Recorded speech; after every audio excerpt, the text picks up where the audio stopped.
আর কোনোদিন আমরা যদি চাই এই লাশের চেহারা দেখতে, কোনোদিন কেউ পারবে না। এজন্য আপনাদেরকে বলে যাই, আমাদের দাদা ছিল, আজকে আমাদের দাদা দুনিয়াতে নাই। আমাদের নানা ছিল, আজকে দুনিয়াতে আমার নানা নাই। অনেকের বাবা দুনিয়ার জমিনে ছিল, আজকে আমাদের বাবা অনেকের হারায় গেছে। এজন্য আপনাদেরকে আমি এই জানাজা থেকে একটা মেসেজ দিয়ে যেতে চাই।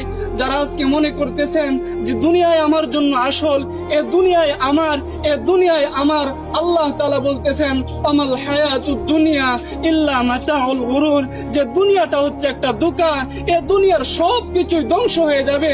আমাল হায়াতুদ দুনিয়া ইল্লা মাতাউল গুরুর, যে দুনিয়াটা ধোঁকা। আজকে তোমার স্ত্রী, সন্তান, আত্মীয় স্বজন এরা সবাই ধোঁকা। এজন্য মুহতারাম হাজরিন, দুনিয়ার মুখ থেকে আজকে আমরা আমাদের চেহারা, আমাদের দিল, আমাদের কলব আজকে আমরা আল্লাহর দিকে ফিরাইয়া দেই। যে জিন্দেগিতে যত গুনাহ করছি, আজকে এই জানাজা থেকে আমরা প্রতিজ্ঞা করতে চাই আর গুনাহ করব না।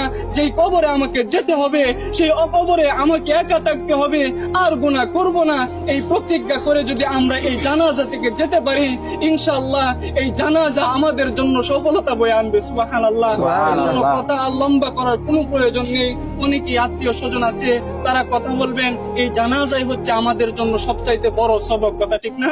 আল্লাহ তাআলা আমাদেরকে যে কথাগুলো বলছি সকলকে বুঝার তৌফিক দান করুক। সকল বলে আমিন। আসসালামু আলাইকুম।